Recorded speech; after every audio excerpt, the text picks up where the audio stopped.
Bom dia, irmãos, tudo bem? Como vão? Mais um dia abençoado pelo Senhor e mais um dia da Escola Bíblica Dominical. Como todos nós sabemos, a Escola Bíblica Dominical ela é feita no Templo da Igreja Batista Jardim das Esmeraldas, aqui em Goiânia, das 9 às 10 da manhã, antes do culto matinal. Essa escola bíblica dominical já está sendo feita presencialmente, mas a gente também dispõe esse vídeo que eu vos faço agora para vocês também, para quem não, por algum motivo ou outro, não puder estar junto conosco, tá?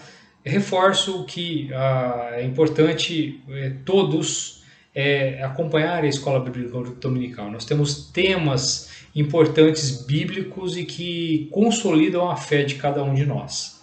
Nós passamos por momentos de tribulações e dúvidas e dificuldades nesse mundo moderno, e nada melhor do que a gente saber no que nós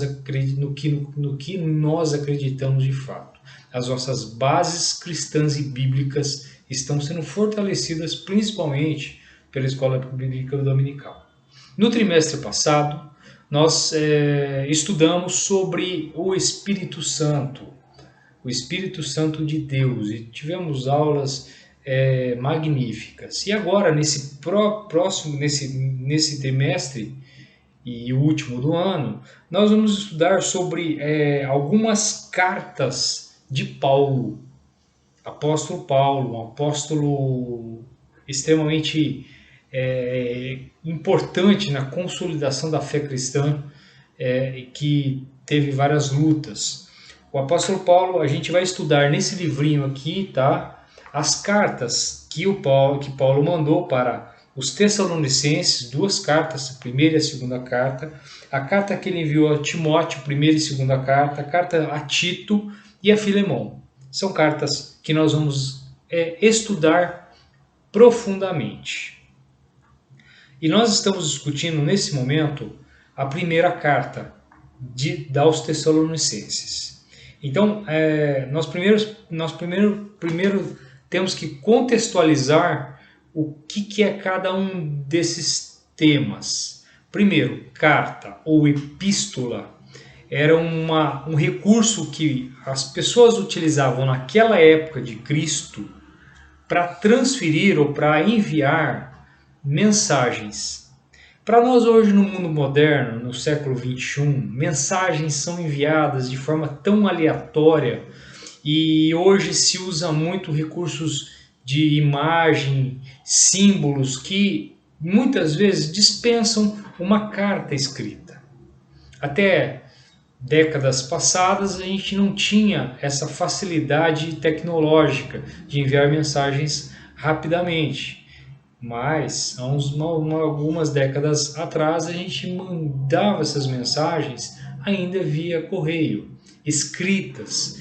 E aí você tinha o cuidado de elaborar todo o texto, tudo que estava escrito. E Paulo fazia isso com maestria. Ele era um apóstolo que tinha tido uma educação muito forte, ele era um judeu muito forte na sua religiosidade, e ele tinha sido estudado nas boas academias gregas. Então ele era um cara completo para ser usado por Deus naquele momento. Ele tinha uma forte ligação com a religiosidade judaica, base para o entendimento da fé cristã, e ele conhecia muito bem as filosofias gregas na época, conhecia muito bem a escrita, ele escrevia muito bem, provavelmente. E aí, esse Paulo foi usado para escrever essas cartas para os Tessalonicenses, a Timóteo, a Filemão e a Tito. E essas cartas que nós vamos avaliar. Cartas, então, são epístolas, são mensagens direcionadas. E nessas cartas, Paulo tem o cuidado de não só relatar o que ocorreu, como também colocar dentro do que ele sente no que é a fé em Cristo Jesus. Ele começa a colocar os conceitos bíblicos, os conceitos de fé, os conceitos realmente de ser seguidor de Cristo. E aí a gente tem que entender que nós estamos agora na segunda EBD, né? Que a gente está discutindo, que a segunda EBD é o o exercício do ministério pastoral, EBD 2, e ela vai ser passada na primeira Tessalonicenses, capítulo 2 e 3. Na aula anterior, nós vimos o capítulo 1 de Tessalonicenses e Paulo ele coloca as bases doutrinárias do cristianismo nessa carta. Ele coloca uma introdução, ele introduz aos Tessalonicenses isto. É importante ressaltar como surgiu essa carta, qual que foi a motivação de Paulo para enviar essa carta. A gente sabe que Tessalônica fica numa região da Macedônia do Central, hoje é Grécia. Tessalônica ainda existe, é a segunda maior cidade da Grécia, é uma cidade enorme, e na época era uma cidade nova. Ela foi fundada 300 anos antes de Cristo, ela tinha naquele momento 300 anos, 350 anos. É uma cidade nova naquela época, comparada a outras cidades, como por exemplo Corinto. Corinto é uma cidade antiga, muito antiga, e já Tessalônica era uma cidade jovem para os padrões daquela época. Quando Paulo passa por Tessalônica, ele fica 13, isso é registrado em Atos dos Apóstolos 17, ele fica 3 sábados lá, e nesses 3 sábados ele frequenta sinagogas locais. Sempre é o costume dele de expor a visão bíblica do cristianismo, de Jesus Cristo, do Evangelho, para uma sinagoga. E aí ele fica 3 sábados lá, depois de expor essa nova fé, o Evangelho de Cristo Jesus, ele começa a ser perseguido. E há muita tribulação naquela região, em Tessalônica. E ele é obrigado a fugir, junto com Timóteo, de lá daquela região. Ele vai para Bereia, uma cidade próxima lá, e foge de lá porque ele estava sendo realmente perseguido e ele ia ser preso ou perder a vida naquele momento. Tá? Toda essa perseguição foi gerada, como é relatado biblicamente, por inveja. Né? Os líderes religiosos daquela localidade, os judeus, tomados de grande inveja, começam a perseguir Paulo. E Paulo sai de lá, mas ele já deixa plantada uma igreja. Os 3 sábados que ele passou por lá, momentos ricos, que ele conseguiu transmitir de fato a fé cristã, o Evangelho de Jesus Cristo naquele momento. E aí ele fica um bom tempo separado dessa igreja. É importante relatar que isso nós estamos falando na segunda viagem missionária de Paulo. E aí ele sai, vai para Bereia, depois ele vai para Atenas e Corinto. Em Atenas, ele movido de muito amor e de muita compaixão, querendo saber como que anda aquela igreja que ele plantou em Tessalônica, ele manda Timóteo. Envia Timóteo de Atenas para lá. E aí quando Timóteo retorna, Timóteo traz boas novas, traz boas notícias para ele, que dizem que a igreja de Tessalônica tinha prosperado muitíssimo, mesmo em meio a turbulências e tribulações. Ela tinha sido germinada de forma sobrenatural. E aí essas notícias acalentam o coração de Paulo, aquecem o coração de Paulo, e ele é motivado a escrever a epístola, a primeira carta dos Tessalonicenses aos Tessalonicenses, a Tessalônica. E essa carta é escrita com todo o amor, com todo o carinho, com toda essa esperança que ele recebe de Timóteo. E essa carta é enviada. A gente está avaliando o capítulo 2 e 3. Como eu disse, o capítulo 1 da carta de aos Tessalonicenses ela é cheia ela é colocada as bases do cristianismo. Ela estabelece qual que era a base do cristianismo naquele momento. A carta, o capítulo 2 e 3, ele já começa a mostrar outras condições. Paulo apresenta no capítulo 2 e 3 detalhes de seu ministério. Ele começa a dizer como foi o seu ministério naquele curto espaço de tempo em Tessalônica. Ele começa a apresentar como foi o seu ministério. É como se ele quisesse apresentar os resultados ou apresentar as bases, o objetivo, a motivação que ele foi lá. Paulo demonstra um desejo de retornar, um desejo ardente de retornar a Tessalônica, mostrando o seu verdadeiro amor cristão para com aqueles que ficaram. Tá? A saída de Paulo de Tessalônica foi brusca e forçada. Posteriormente, diante de impossibilidades de retorno, envia Timóteo. Em Corinto, escreve a primeira carta aos Tessalonicenses. Então, ele envia, depois que ele recebe as notícias de Timóteo, ele faz essa carta da primeira Tessalonicenses. É importante introduzir que Paulo ressalta o seu estado no meio deles, mesmo em meio à luta e tribulação. Ele ressalta muito bem no capítulo 2 que ele esteve lá em momentos turbulentos e tribulações. Foi um curto espaço de tempo que ele permaneceu lá. E destaca que a sua ida não foi em vão, porque ele recebeu essas notícias de Timóteo, de que a igreja de Tessalonicenses estava prosperando. E isso é importante ele ressaltar, e ele mostra que aquela viagem dele, mesmo curta e mesmo turbulenta, foi uma viagem que foi fecunda. Teve uma germinação de igrejas prósperas. E Paulo destaca a sua motivação. Aí que nós entramos no aspecto do Paulo como ministério, o ministério pastoral que Paulo tem.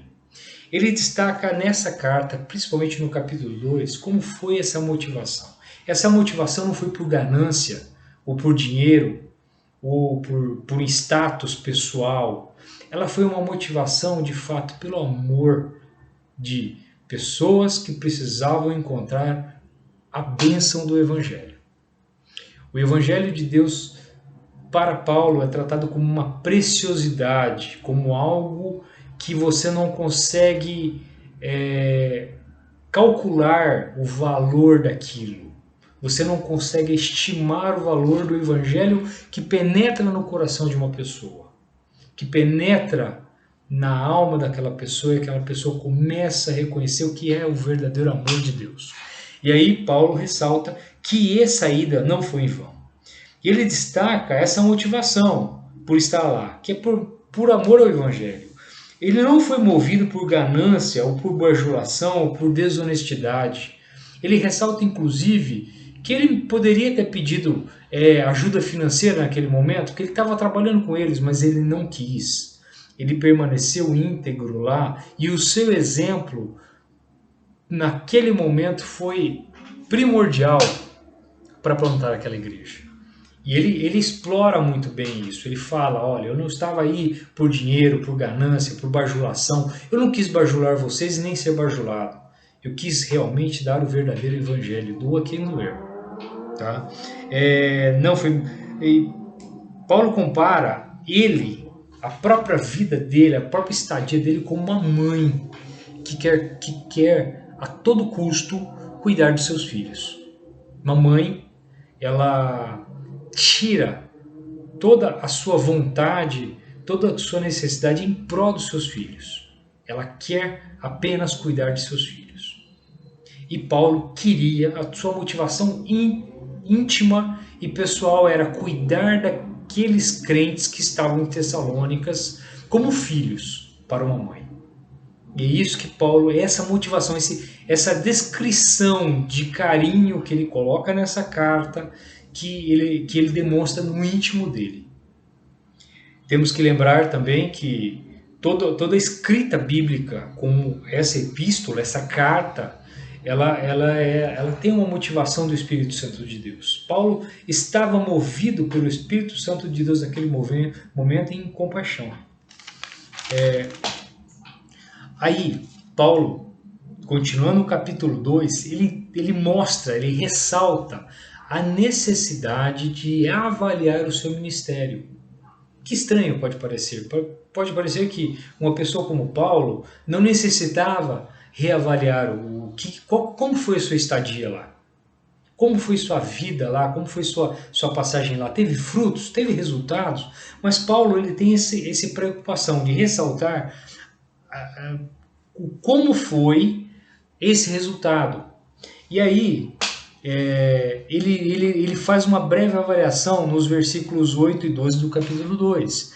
Paulo ressalta as dificuldades que tiveram, de perseguições, mostra sua atitude irrepreensível. Ele destaca que a sua vida lá foi irrepreensível.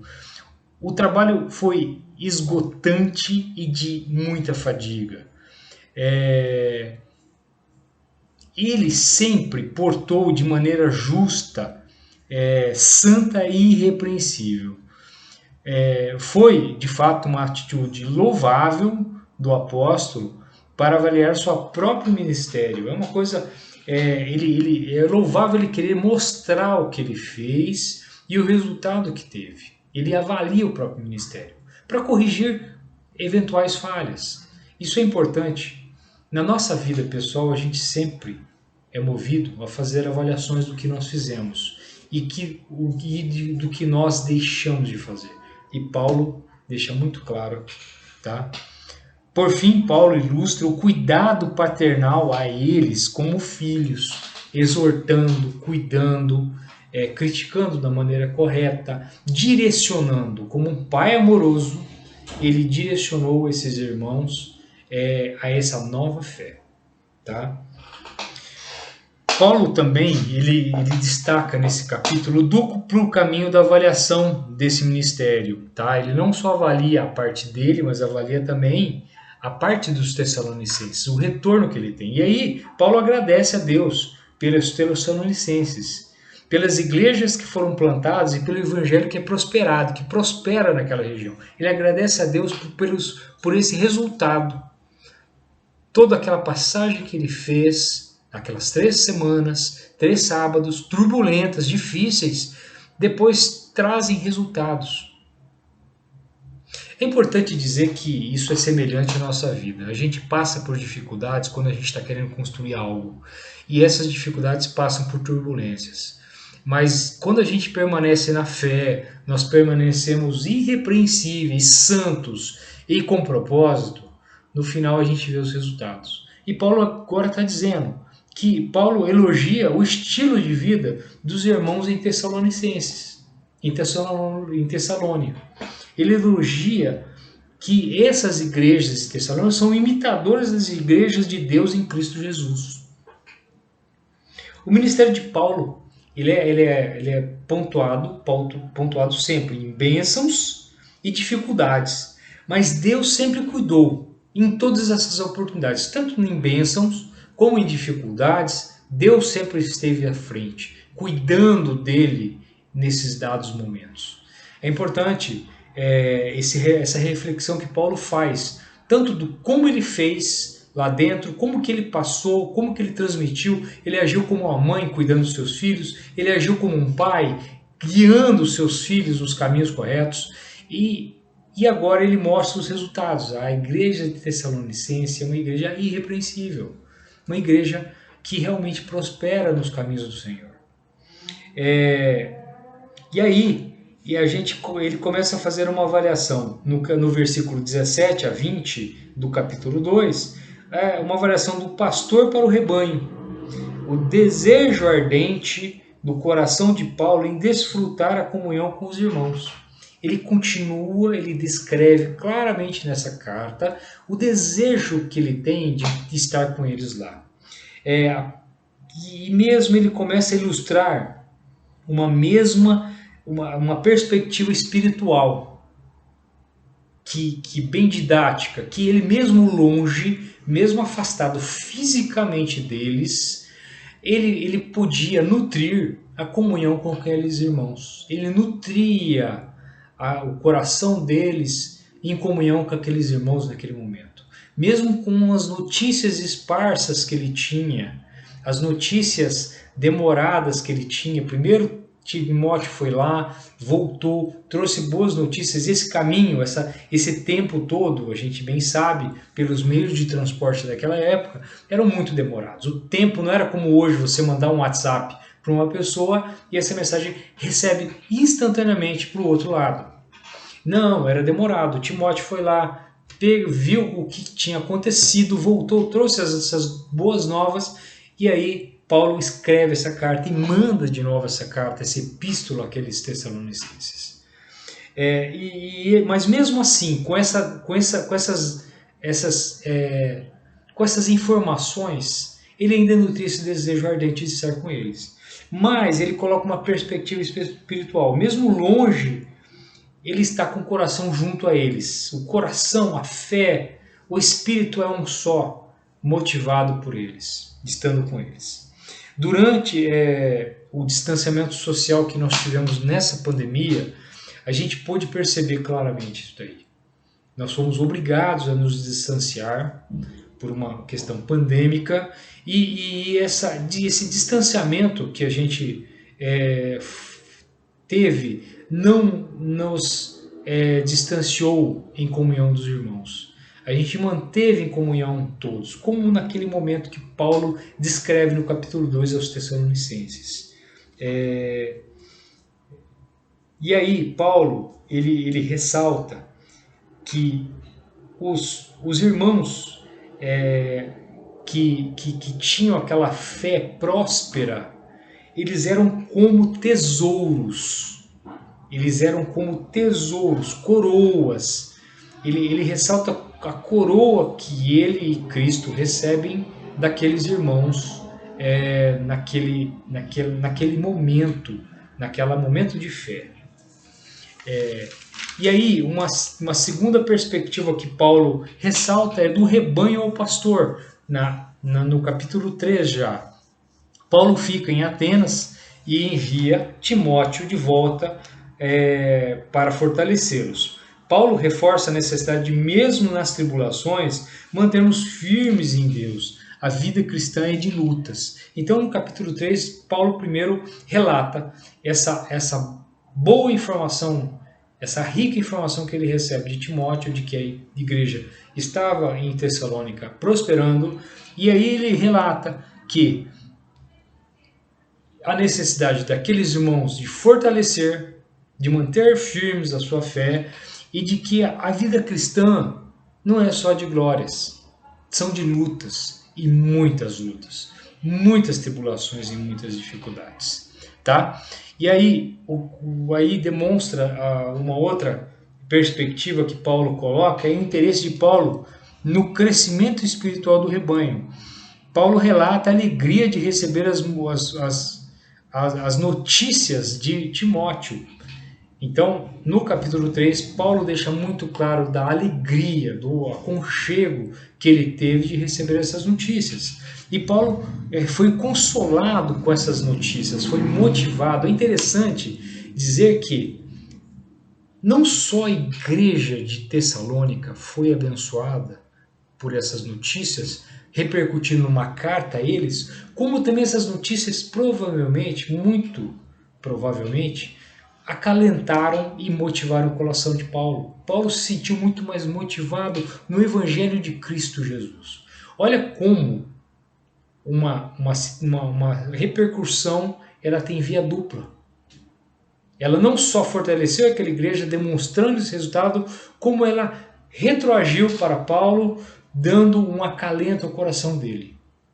Como é bom, como a gente, como pai ou mãe, ou parente, ou irmão, a gente fica com o coração aconchegado e aquecido quando a gente recebe boas novas de irmãos que estavam passando por dificuldades e agora estão no Senhor. Como o nosso coração é motivado por íntima e infinita fé de uma informação dessa. Então, provavelmente, Paulo, naquele momento, quando recebeu essa informação de Timóteo, o seu coração foi extremamente aconchegado. E concluímos que Paulo mostra a esperança pela fé. A dificuldade de Paulo é um misto de tribulação e calmaria. As tribulações e calmarias, elas fazem parte dessa dificuldade. E Paulo demonstra a necessidade de fortalecimento da fé dos Tessalonicenses. Ele reforça mais ainda essa necessidade. Portanto, irmãos, para finalizar, como conclusão, a vida cristã é isso. A nossa vida cristã é uma vida que é uma mão de via dupla. Ela vai e volta. Ela vai e volta. Paulo recebe informações, passou 3 semanas em Tessalônica, momento extremamente turbulento e tribulado, quase perdeu a vida lá. Ele teve que sair de lá, se afastar daquele momento. Os seus planos foram mudados e mesmo assim Deus plantou a igreja lá. Deus germinou aquela igreja lá. E aí Paulo, o seu coração, motivo de compaixão e fé, ardia de vontade de saber como estavam aqueles irmãos. E aí ele manda de volta Timóteo. E aí Timóteo traz essas notícias de volta que aquecem novamente seu coração e o motivam mais novamente ao Evangelho. O Evangelho é isso, é ida e volta de informações.